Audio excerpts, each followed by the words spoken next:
The Ford Kuga is getting a facelift, which is recognizable by its completely redesigned front. What else changes in the compact SUV besides these visual updates and how it performs when driving as a hybrid? You will find out in this video. I hope you stay tuned. Welcome to Autonotizen. My name is Bernd Conrad, and this is the new Ford Kuga hybrid in the titanium trim.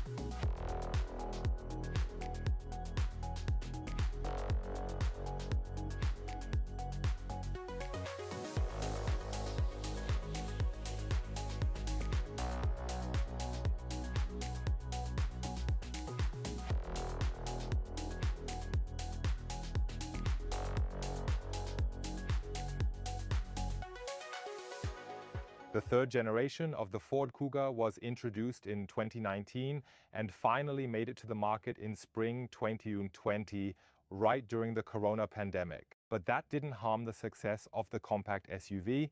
This is also demonstrated by the Autonotizen video about the Kuga plug-in hybrid, which we were able to film and publish back then, with now over 440,000 views.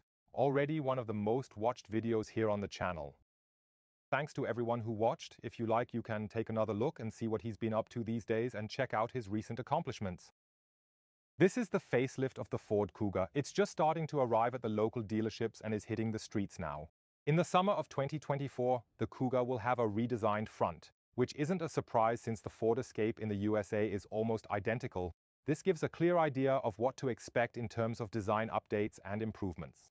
Has been on the road with this look since 2022. This is simply because the car for North America is primarily manufactured at that specific location. The Ford Kuga for Europe comes from Valencia, Spain. Ford has a factory there, and different production timings influence the manufacturing and delivery schedules. The front is less pointed, it somewhat reminds of the Focus, and thus the Kuga blends more seamlessly into the ever-shrinking Ford passenger car lineup. We now have a large upright grille featuring the updated Ford emblem, and if you opt for the optional pixel LED headlights with adaptive functions, which also gather additional information from the navigation system and a front camera, then there's a continuous LED light strip stretching over the entire grille. This update makes the whole front end appear a lot more modern, sleek, and fresh. Maybe a bit less dynamic in the eyes of some compared to its predecessor, but I think the front fits the Kuga quite well, as it hasn't changed visually in any other way that would make it stand out differently from the previous model. Our vehicle here is equipped with the optional Desert Island Blue metallic paint, which appears as quite a striking green and is actually standard. I think that would be my choice for the Kuga, and then there are various other metallic tones as well. Here we have the car in the titanium exhibition line. This is the current base variant. Then there's the sporty ST line and the active with SUV and off-road features designed to evoke a sense of adventure, perfect for those who enjoy exploring rugged terrains and outdoor excursions. And the ST line and active models are also available as X versions, which come with even more advanced equipment and features. Here we have a test vehicle equipped just the way many customers would likely prefer, showcasing a variety of customizable options and advanced features that highlight the flexibility of this model. 17-inch wheels are standard. Here we have optional 18-inch wheels with a high gloss finish. Surface. Black unpainted plastic parts on the sills and around the wheel arches are very practical for everyday use, because when you bump into something there's no paint damage, which is really convenient. I think that's quite nice. And I also like the format of the Kuga. At 460 meters, it's a compact SUV, which means it fits in standard garages, parking spaces, and under carports. The length has hardly changed with the facelift. We now have the redesigned and modified front bumper in place. Otherwise, The same body concept, the same body design as we know it, and which has made the Kuga so successful, right up to the rear end of the vehicle with the distinctive split taillights.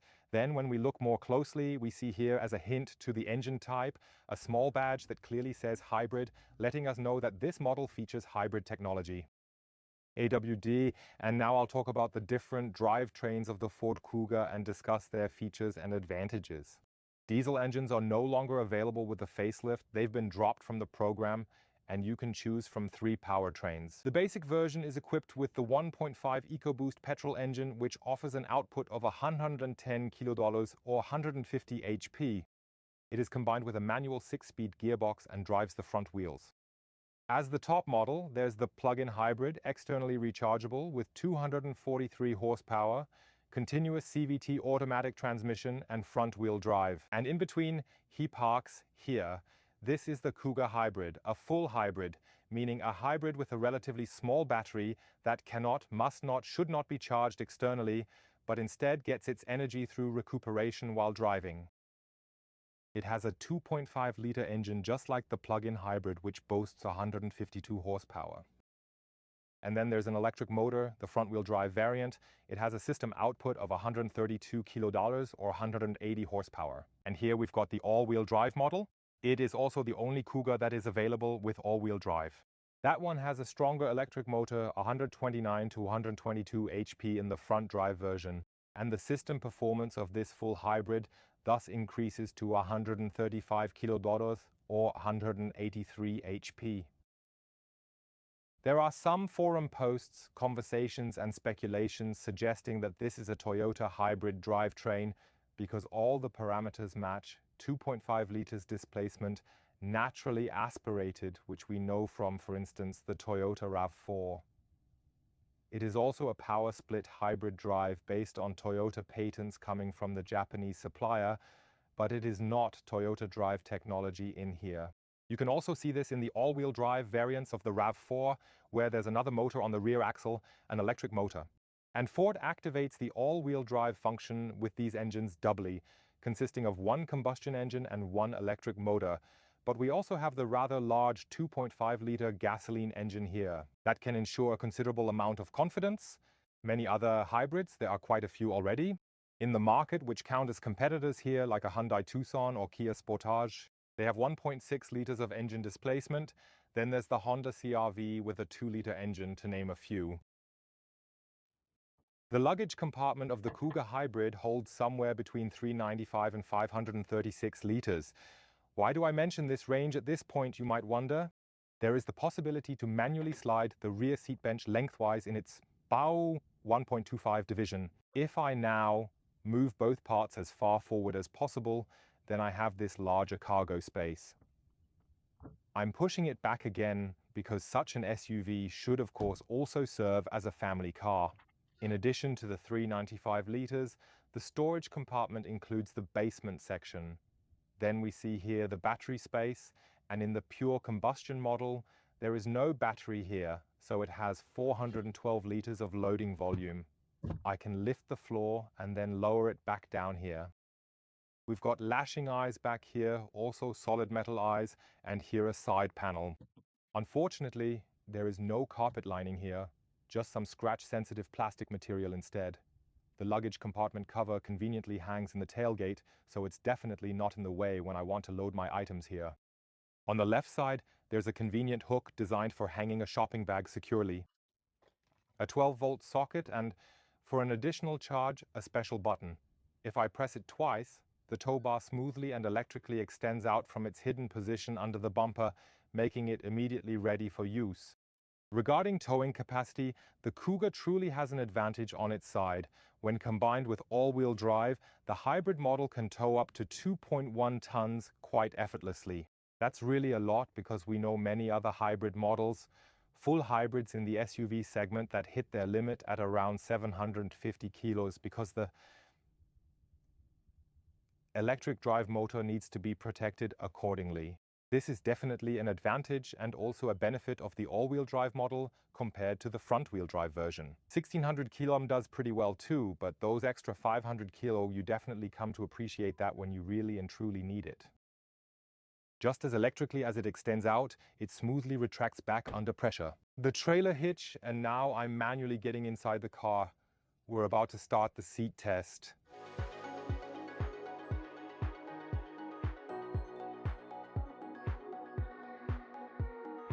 Today, I'm opening the door for the camera because even though it's been shown 1,000 times, I want to highlight a nice detail again: the folding door edge protectors in the front and back. When the door opens, this plastic strip moves along the edge of the door, in and out. That means if I were to scratch a garage wall, whether it's made of plaster or concrete, it wouldn't damage the paint, but would instead impact this foamed plastic material, which is purposefully designed to absorb such impacts. Not only does it save your own car, but also other cars if you might happen to lightly bump into something. That's already a pretty good piece of equipment, to be honest. As an option in the comprehensive assistance package, it comes with adaptive cruise control, a traffic jam function, and various other features. These make it an excellent inclusion for enhancing your drive. Not only is the trunk identical to the predecessor, but the available space also remains the same. I've adjusted the driver's seat to my tall height of 1.92 meters as usual. Then you have an average amount of space in the Ford Kuga. It's manageable and provides adequate comfort. The bench is sufficiently high above the inner floor, so that essentially means I don't really have to bend my legs too much at all. I can get my feet comfortably under the seat. The headroom is good too, despite us having the optional panoramic sunroof. If you want or need a few more centimeters of space, simply leave this specific option out of the configuration. What's a shame is there's no center armrest. If you're traveling with 4 people, you can't rest your arm here. The backrest inclination can be adjusted in many different stages. Naturally, this also allows me to influence the amount of cargo space. If I have a dog crate, for example, that might be 1 or 2 centimeters too big, can I perhaps arrange it a bit differently here to make it fit properly? In the titanium, we have black fabric seats with a pleasant texture. They also seem easy to maintain. The ISOFIX anchors are easily accessible in these plastic channels without any caps or covers, but still really well made. And in the center console, we can see 2 air vents to adjust the airflow, and with the winter package, there's also seat heating available in the front seats for added comfort and warmth. Additionally, we have 2 USB-C ports to power devices. The door trim seems somewhat rustic, with plenty of black, hard plastic. There's a decorative strip around the door handle, including the window lifter switch, and a small door pocket that fits a drink bottle in the rear third. This compact setup adds style and utility, enhancing the design with practicality and subtle flair. But a little more storage space would be really quite desirable. Now let's move on to the first row.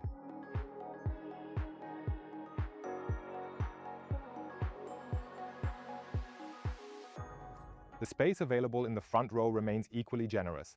The seats are comfortable, although they offer a bit less lateral support. But anyone who decides to buy a full hybrid in titanium trim is probably looking for a more comfortable, relaxed driving experience, and that fits well with the seating position here.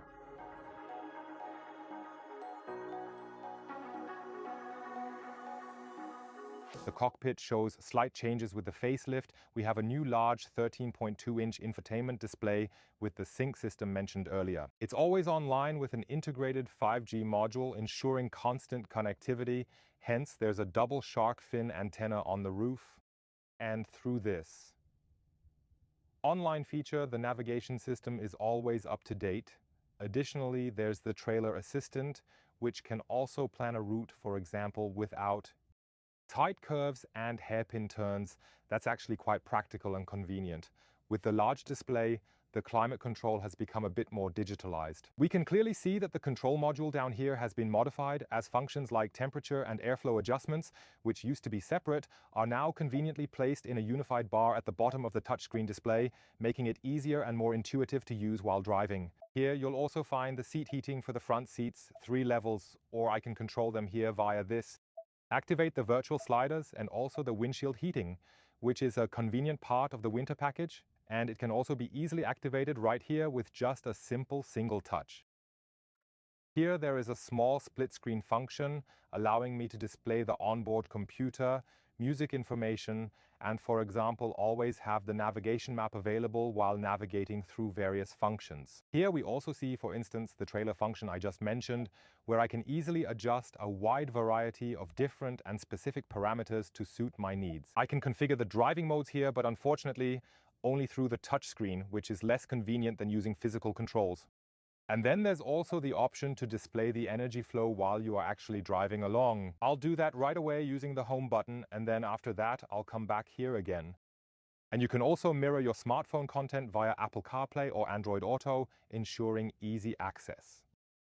To integrate without needing a cable connection at all. The phone then charges inductively down here at the bottom. You can also connect it via USB-A or USB-C. When I activate Apple CarPlay, it doesn't fill the screen entirely, which is definitely noticeable if you're used to a full display. If I open the Apple Map now, or perhaps the Google Map, we will see that only this small section of the screen is actually being used and not the entire display as one might expect. They saved on adapting to the display's resolution and different aspect ratios, but the advantage is that, on the one hand, I can continue to call up various functions here. I can remove this here in order to flip it around, so now I have Apple CarPlay Small here and the navigation map, which I just had here, displayed in a larger size. Then it goes back and I don't have to navigate through the CarPlay menu, making the process much more convenient and streamlined for me. Not into the car's main menu, but can then click this little house icon up here. Well, I think that's already pretty well done. The instruments behind the steering wheel are also displays. You know that if you've ever sat in a Ford, right here through the onboard computer information. Then I have eco information that I can access right here on the display. And then, for example, I can easily activate and deactivate the head-up display right here as well. That's just a small slice, unfortunately, that will drive out here now. So there's no projection of the content directly onto the windshield. And that's why, depending on your specific seating position, the information typically appears always halfway on the hood and halfway on the road. I don't find that solution quite as nice anymore, especially in the year 2024. The buttons here on the steering wheel are nicely done though, all clear and precise with a good pressure point. On the right side, as shown earlier, the adjustment options for the bike display, and then I can take phone calls conveniently, activate and deactivate driving assistance on the left side, adjust the audio volume to my preference, and use the voice control function at the push of a button whenever needed. So how does the hybrid drive and what's its fuel consumption like? That's what we definitely want to find out now. I press the start button and off we go for the test drive.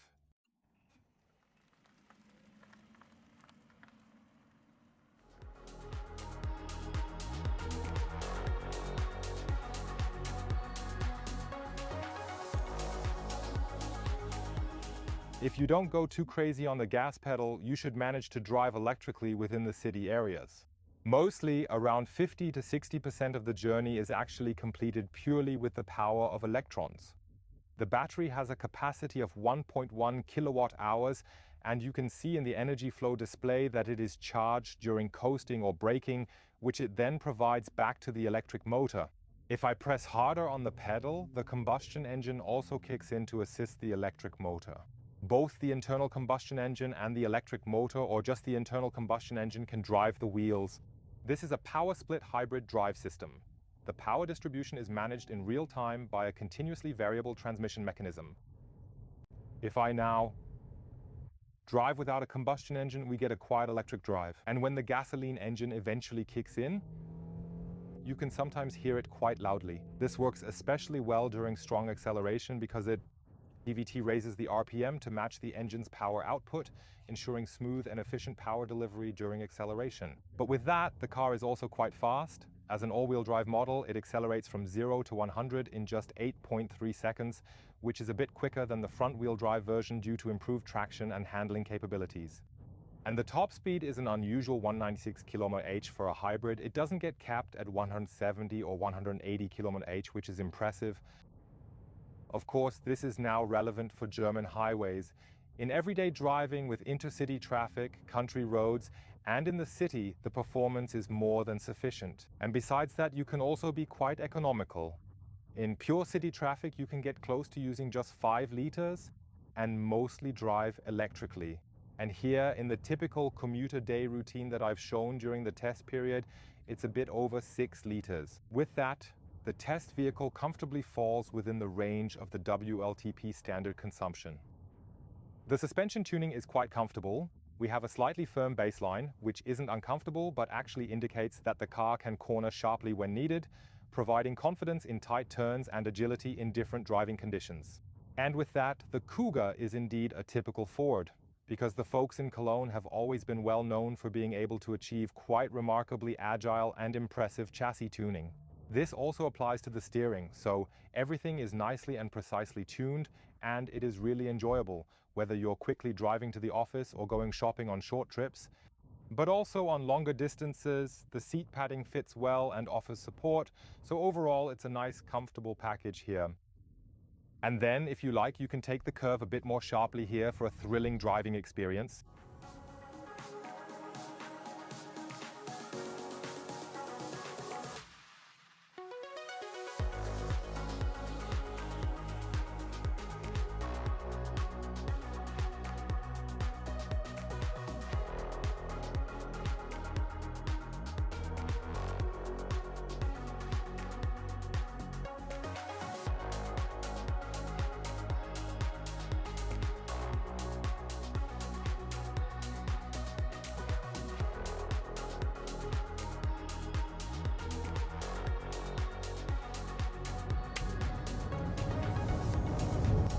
We are on the highway, of course, we have speed limits and a lot of traffic as usual, but it's not about testing the top speed here. What we want to do is fully explore and thoroughly understand the driving assistance features in this car.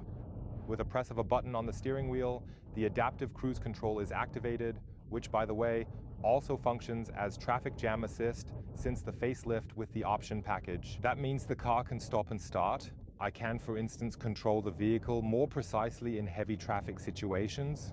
If I accelerate to the speed limit of 120 km/h, currently in effect here, then adjust speed, the car will maintain it, providing a smooth drive. And of course, the lane keeping assistant is also active. However, if I want to, I can switch it off individually and then, for example, only control the adaptive cruise control system, fully customizing my driving experience based on my preferences and needs. Additionally, I can also configure the distance to the car in front accordingly. What doesn't work right now is assisted driving with an automated lane change feature, but even so, the system is genuinely useful and shows it can brake and accelerate smoothly and comfortably, ensuring a pleasant driving experience. So did not react frantically or jerk the car, keeping everything smooth and controlled during the drive. That was the Autobahn check with the Kuga Hybrid. We are now leaving the highway and heading towards our review's final conclusion, where we summarize everything.